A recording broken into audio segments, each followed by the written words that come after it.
काल एक so called नेता एका शेतकरी पुत्राला फोन करतो आणि थेट सांगतो त्या शेतकरी पुत्राच्या विरोधात व्हिडिओ बनव, पैसे देतो. अहो, एखाद्याच्या विरोधात व्हिडिओ बनवायला जर पैसे द्यावे लागत असतील तर तो माणूस खोटं बोलतोय की सत्य?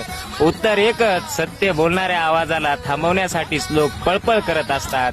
रविराज साबळे पाटील, हो, तोच शेतकरी पुत्र जो आजही शेतात राबतो आणि रील्स मध्ये शेतकऱ्याचं सत्य धडधडीतपणे बोलतो.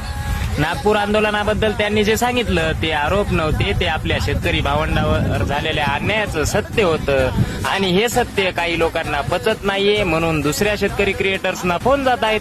त्यांच्या विरोधात बोला, किंमत सांगा. एका शेतकऱ्याचा आवाज दाबण्यासाठी दुसऱ्या शेतकऱ्याला पैसे देऊ पाहता लाज वाटली पाहिजे तुम्हाला. शेतकऱ्याच्या हितापेक्षा आम्हाला दुसरं काहीच मोलाचं नाही. त्यामुळे सत्य ओळखा, कोण खरं बोलतय आणि कोण पैशासाठी बोलतय हे तुमच्या डोळ्यासमोर आहे. सत्याला साथ द्या. रविराज साबळे पाटील यासारख्या सत्य बोलणाऱ्या प्रत्येक आवाजाला बळ द्या.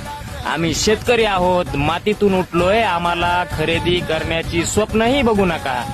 आम्ही विकले जात नाही, आम्ही सत्य बोलतो. त्यामुळे एकच सांगेल, जय जवान जय किसान.